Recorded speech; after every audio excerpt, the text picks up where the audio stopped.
Bismillahirrahmanirrahim. Assalamualaikum warahmatullahi wabarakatuh. Innal hamdalillah nahmaduhu wa nasta'inuhu wa nastaghfiruh wa na'udzu billahi min shururi anfusina wa min sayyiati a'malina.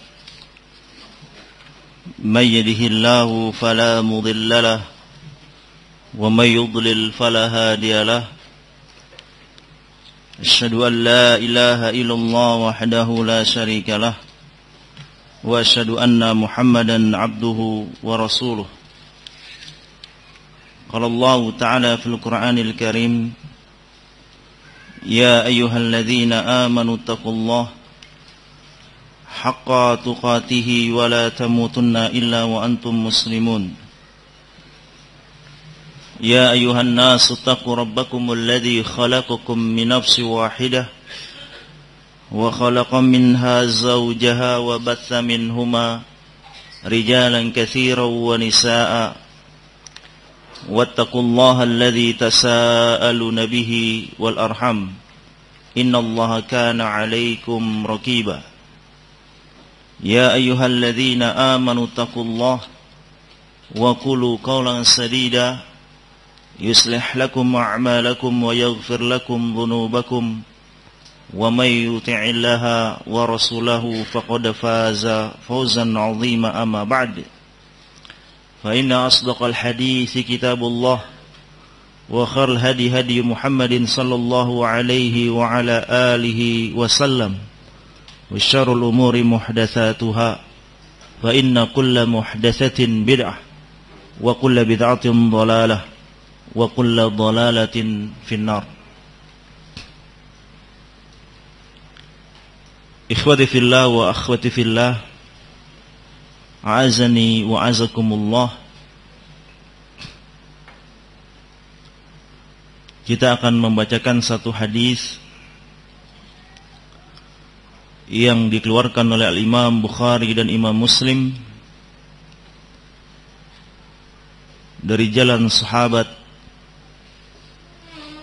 Anas bin Malik radhiyallahu anhu.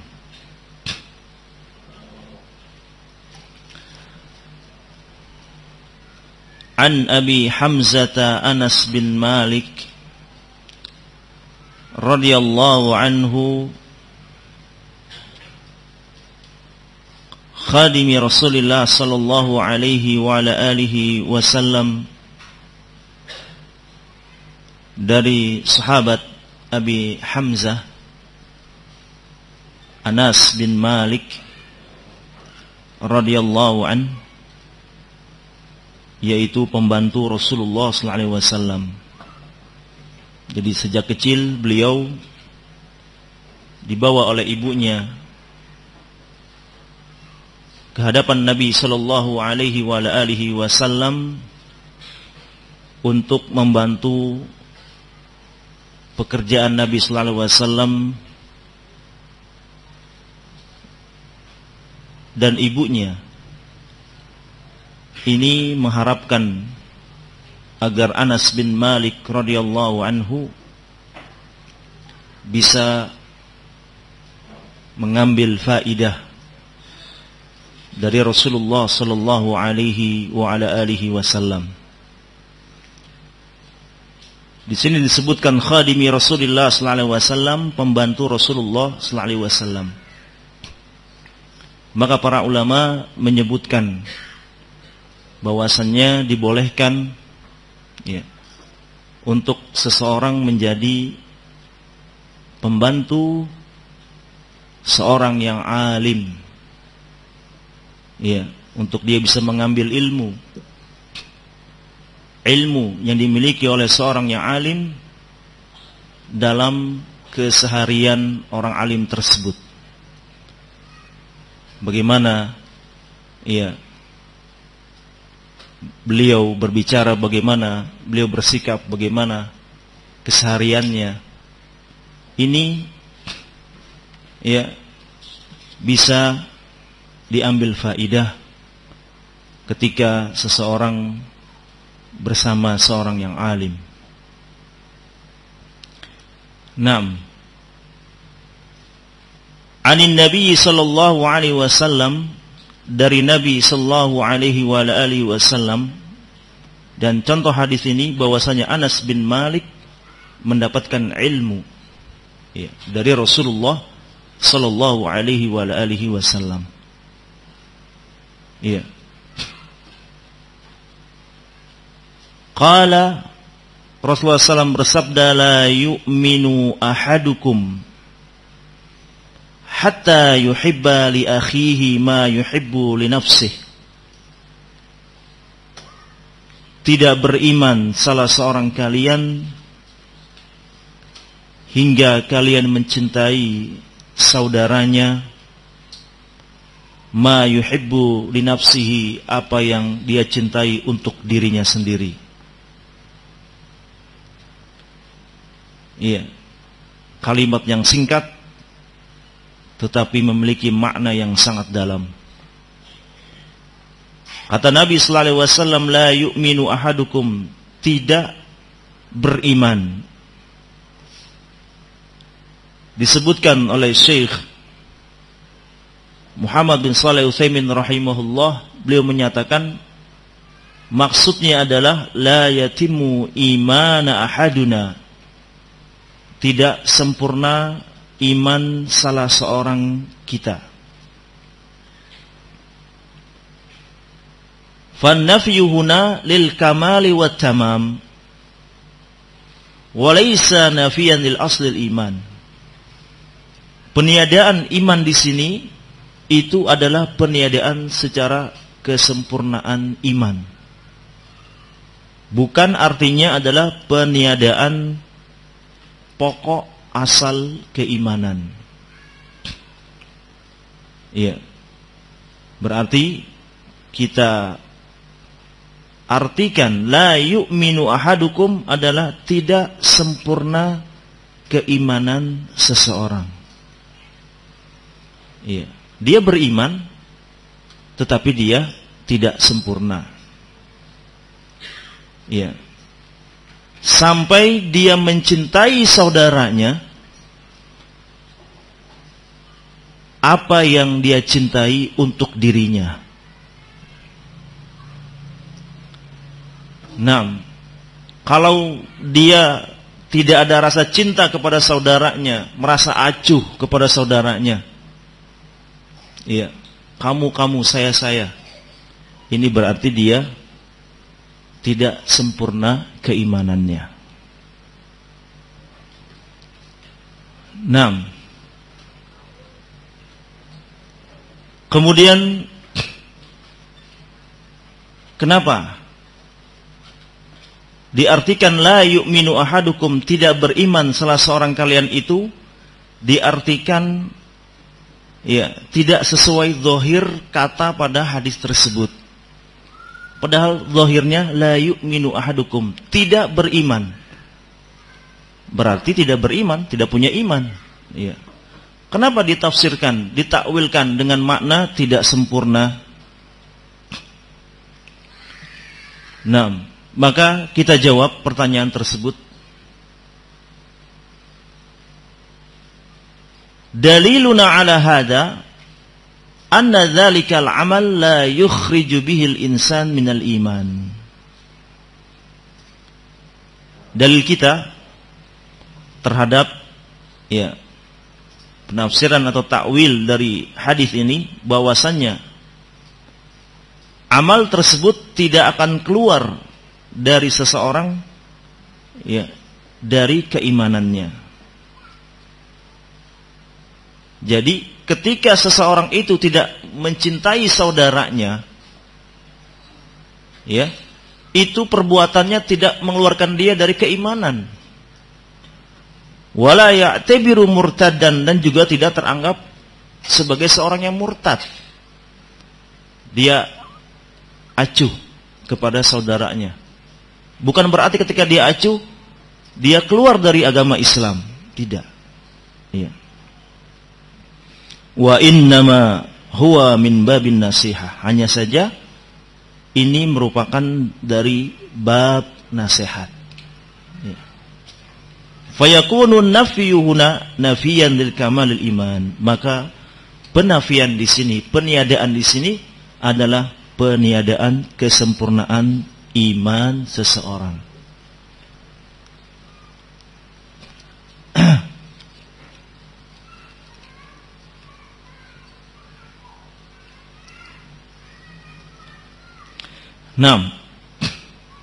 Iya.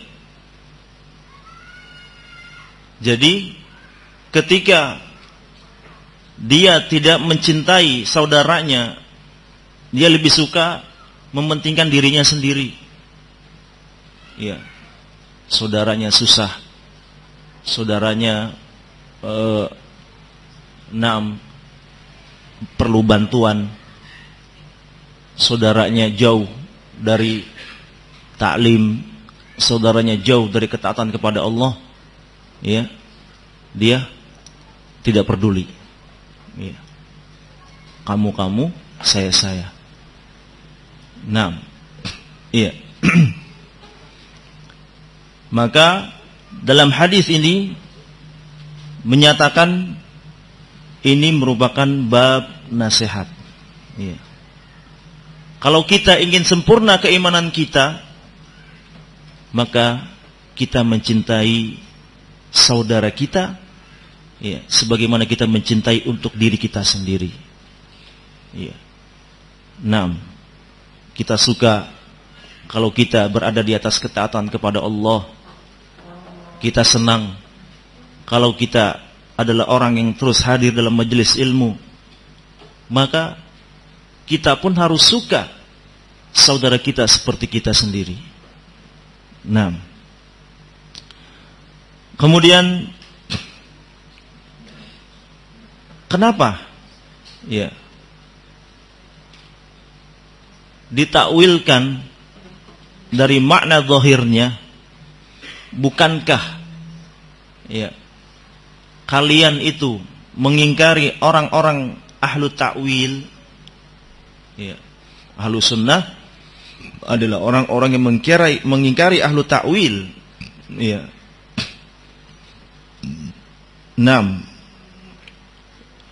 Maka kita jawab, nahnu la nunkiru ala ahlu ta'wil ta'wilahum.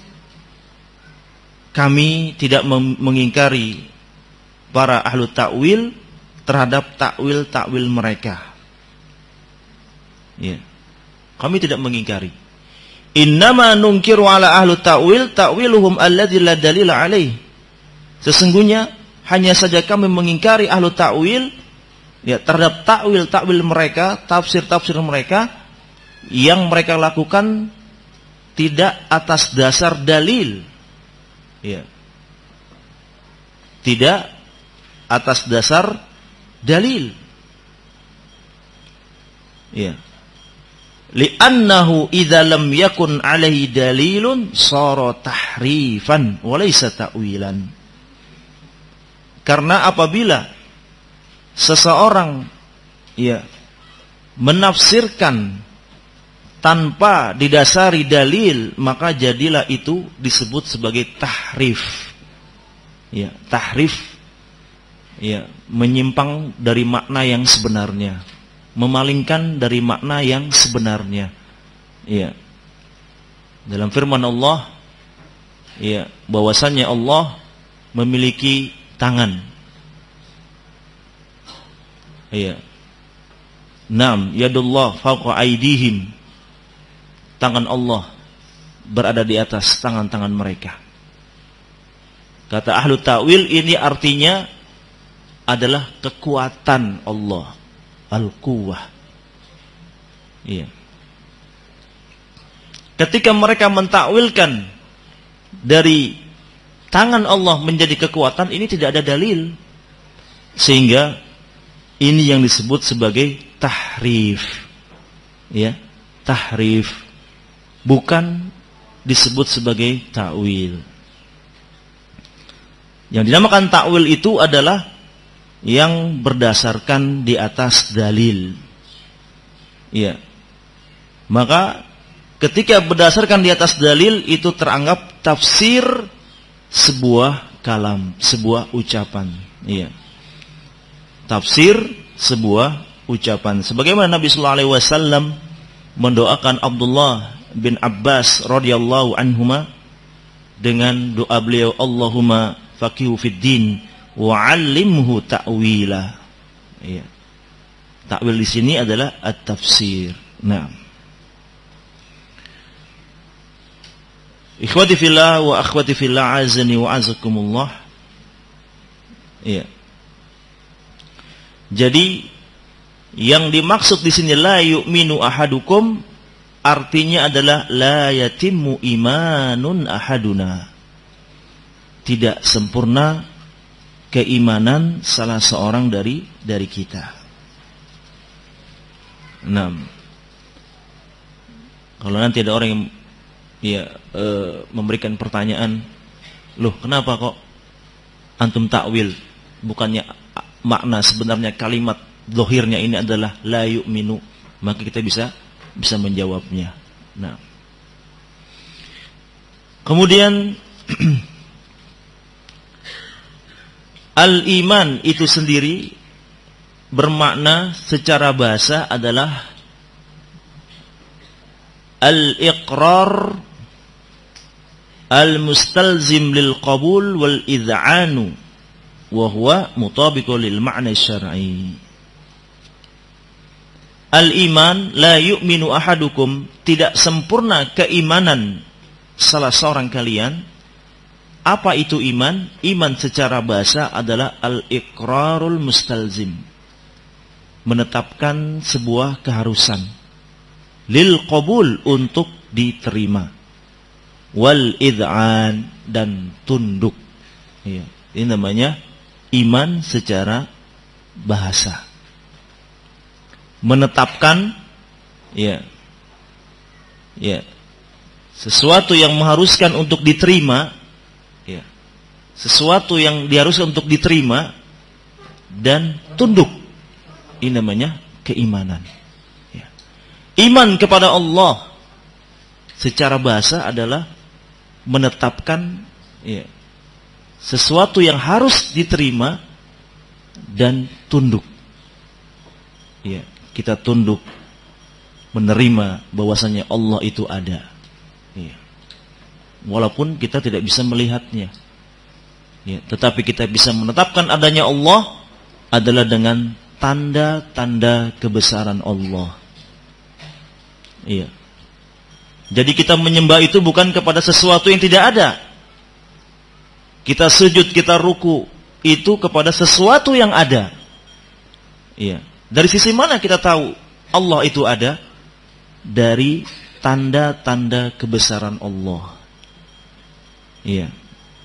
Adanya matahari, adanya bulan, adanya bintang-bintang. Mesti itu ada yang menciptakannya. Tidak mungkin itu ada dengan sendirinya. Sehingga ada syubhat yang disampaikan oleh orang-orang kafir. Orang Islam, kalian menyembah sesuatu yang tidak ada. Kami orang Nasrani kelihatan Tuhan kami. Kalian mana Tuhannya? Kalau kita tidak punya ilmu, bingung kita. Maka kita jawab, Allah itu ada. Dan kita tahu ada dengan tanda-tanda kebesaran Allah Subhanahu wa ta'ala. Tidak mungkin matahari yang begitu besar, yang menyinari bumi ini, dia ada dengan sendirinya. Tidak mungkin. Lalu tidak mungkin pergantian malam dan siang begitu teratur. Tidak saling mendahului, tidak saling bertabrakan, saling berlomba-lomba, tidak, teratur. Ini mesti ada yang menciptakan dan ada yang mengatur. Dialah Allah Subhanahu wa ta'ala. 6. Kemudian al-iman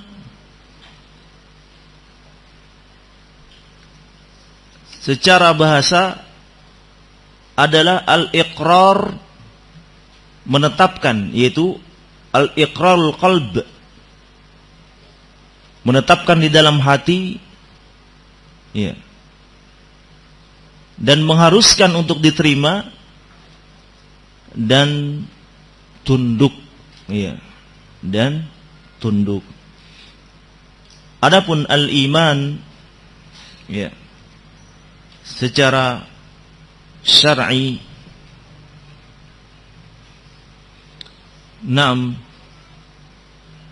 sebagaimana para ulama menyatakan al-iqraru bil qalbi wal qawlu bil lisan wal amalu bil jawarih. Iman itu ditetapkan di dalam hati, kemudian diucapkan dengan lisan dan diamalkan dengan anggota badan. Ya, jadi iman itu tidak sekedar at-tasdiq, membenarkan, tidak cukup. Ya. Tidak cukup artinya adalah membenarkan. Ya. Maka di sana adanya al-iqrar, menetapkan, ya, menerima dan tunduk.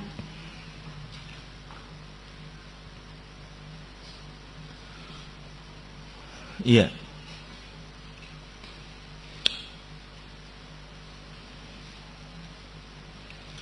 Contoh orang yang hanya menetapkan tanpa adanya penerimaan dan tunduk, maka orang ini tidak bisa disebut sebagai seorang yang beriman. Dia hanya menetapkan saja, tetapi dia tidak mau menerima dan tidak mau tunduk. Iya. Dan ini terjadi pada orang-orang Yahudi dan orang-orang Nasara. Ya. Yang mereka tidak disebut sebagai seorang yang beriman. Ya. Kenapa?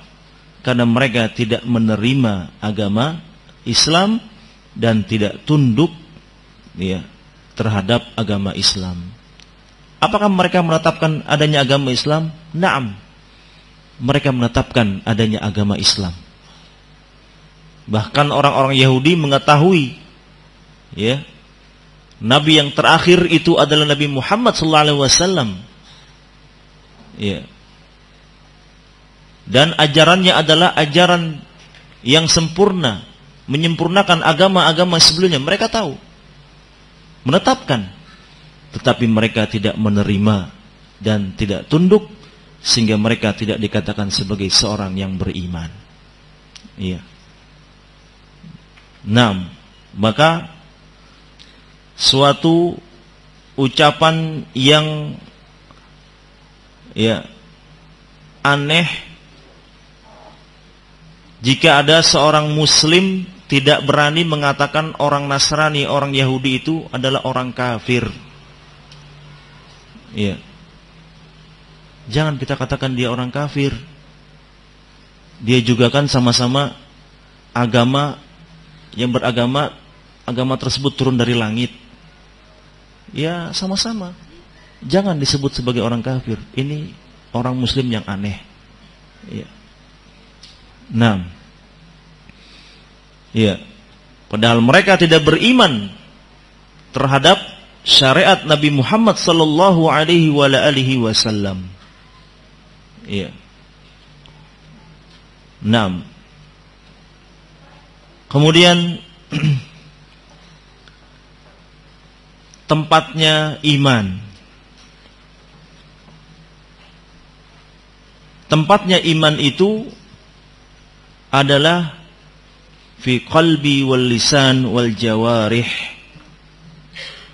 Tempatnya iman itu ada di dalam hati, ada di lisan, dan ada di anggota badan. Ya. Maka iman itu ada di hati, ada di lisan, dan ada di anggota badan. Maka ucapan dengan lisan, ya, itu dinamakan iman. Ya. Diamalkan dengan anggota badan, maka itu dinamakan iman. Nah, iya. Perbuatan ketaatan kepada Allah yang dilakukan oleh lisan, dengan dia berzikir kepada Allah, dengan dia membaca Al-Quran, dengan dia berkata yang baik, maka itu adalah iman. Ya.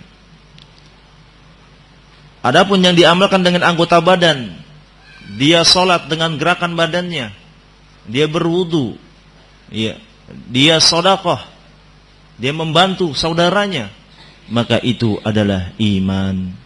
Sebagaimana disebutkan oleh hadis Nabi sallallahu alaihi wasallam, al-iman bid'un wa sab'una syu'batan, fa'laha qaulu la ilaha illallah, wa adnaha imadatul adza 'anil thariq, wal haya'u syu'batun minal iman.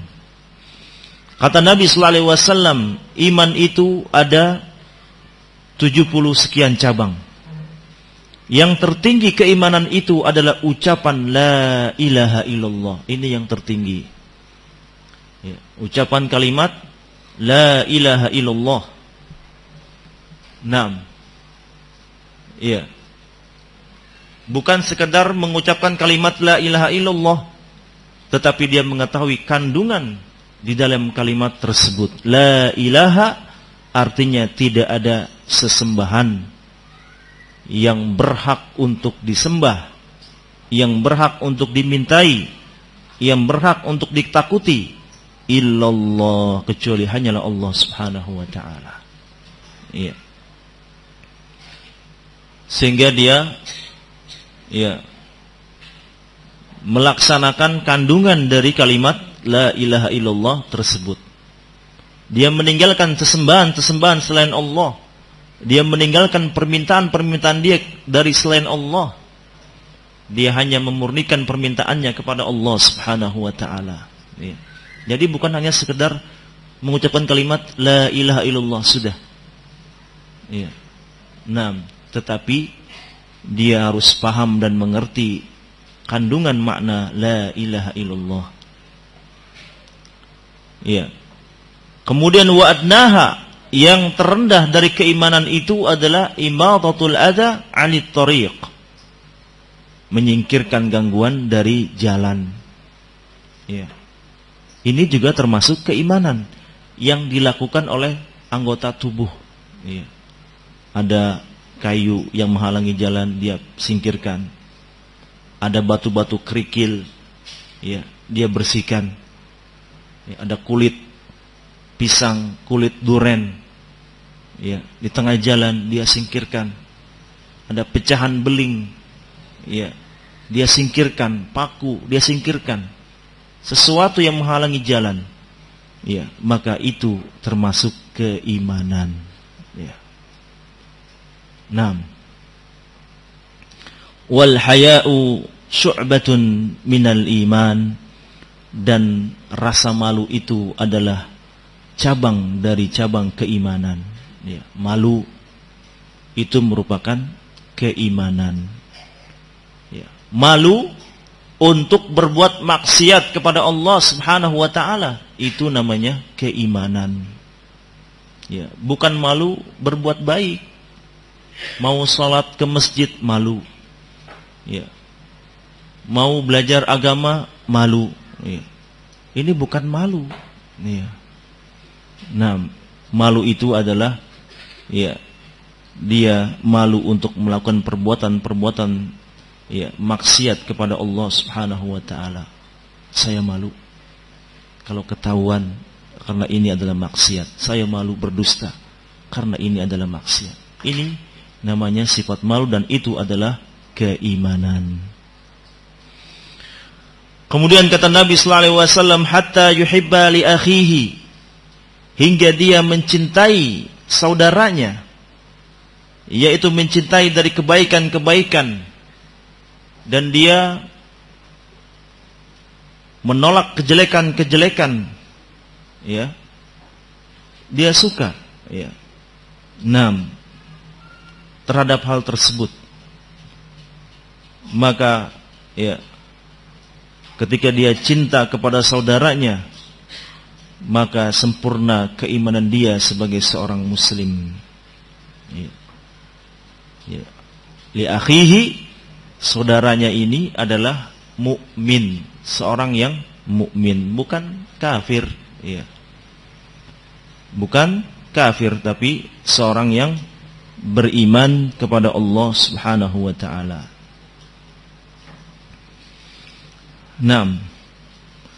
Maka di dalam hadis ini, ya, wajib mahabbatul mar'i li akhihi ma yuhibbu li nafsihi. Wajib bagi kita mencintai seseorang, ya. Yaitu mencintai saudaranya apa yang dia cintai untuk dirinya. Ya. Kenapa dikatakan sebagai perkara yang wajib? Karena ketika seseorang tidak mencintai saudaranya, maka di sana adanya peniadaan kesempurnaan keimanan. Ya. Maka di sini menunjukkan wajibnya, ya, seorang muslim mencintai saudaranya sebagaimana dia mencintai untuk dirinya sendiri. Ya. Apa yang bisa dia bantu untuk saudaranya, dia lakukan. Ya. Apa yang dia bisa beri untuk saudaranya, dia lakukan. Ya. Saudaranya sedang bersedih, ya, dia bantu. Ya. Ini berdasarkan karena kecintaan di atas keimanan kepada Allah Subhanahu wa taala. Yang berikutnya, ya, di dalam hadis ini juga adanya larangan untuk kita atau peringatan untuk kita melakukan iri kepada saudara kita. Ya. Iri saudara kita. Karena iri atau hasad itu menunjukkan ketidakcintaan kita kepada saudara kita. Ya. Menunjukkan ketidakcintaan kita kepada saudara kita. Saudara kita punya atau dapat nikmat, ya. Kita hasad, kita iri supaya nikmat tersebut pindah kepada dirinya. Ini namanya enggak cinta kepada saudaranya. Saudaranya mendapat rezeki lebih dari dia, ya. Dia iri, dia hasad. Maka ini menunjukkan ketidakcintaan dia kepada saudaranya.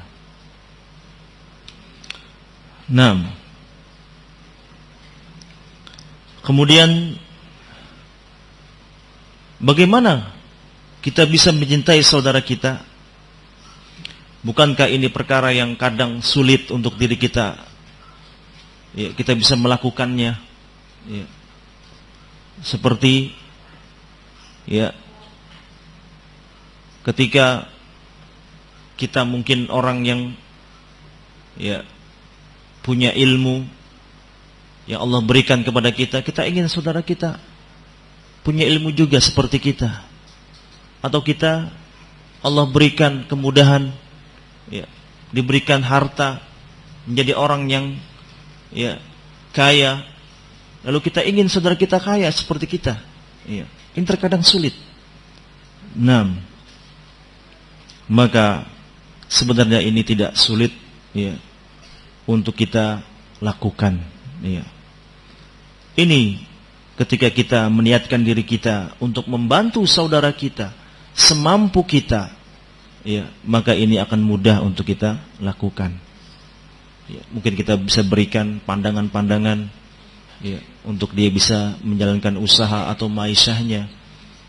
Ketika, ya, kita diberikan ilmu, maka kita berikan jalan caranya bagaimana dia bisa memiliki ilmu tersebut.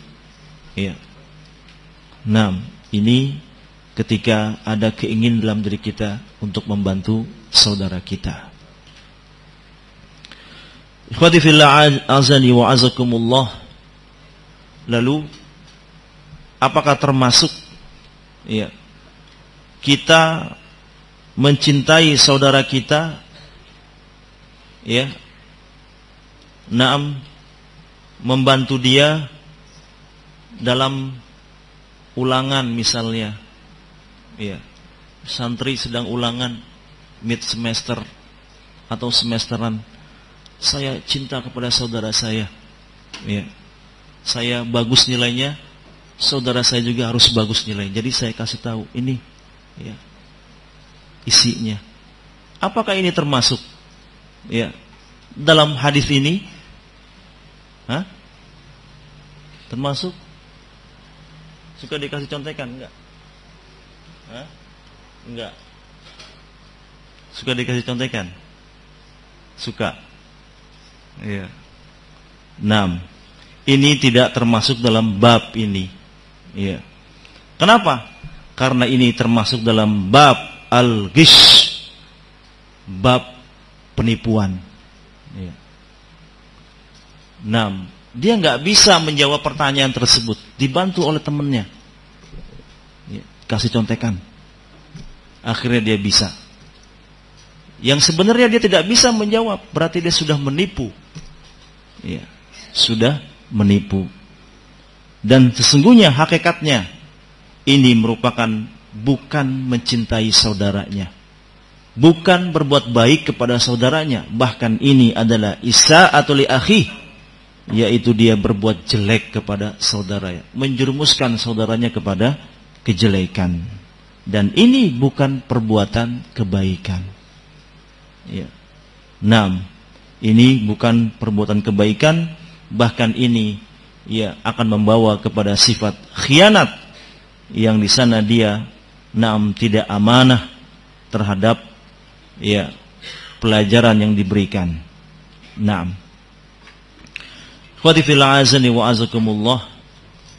Hadis yang singkat ini, ya, begitu nikmat, begitu indah ketika kita terapkan, ketika kita amalkan, sehingga satu sama lain, ya, kita akan tumbuh kecintaan, kebersamaan, senang kita sama-sama, susah kita sama-sama, ya, dan tidak ada, ya, gesekan-gesekan. Naam, ini karena berdasarkan keimanan, kecintaan, ketika saudaranya tersebut, naam, merasa cinta, ya, naam, terhadap apa yang dia dapatkan terhadap dirinya sendiri. Taib, wallahu alam bissawab. Ada pertanyaan ini, nanti biar Ustaz Mu'ad aja yang jawab, ya. Wallahu alam bissawab. Subhanakallahumma wa bihamdika, asyhadu an la ilaha illa anta, astaghfiruka wa atubu ilaik. Assalamualaikum warahmatullahi wabarakatuh. Wallahu a'lamu bissawab. Subhanakallahumma wa bihamdika, asyhadu an la ilaha illa anta, astaghfiruka wa atubu ilaik. Assalamualaikum warahmatullahi wabarakatuh.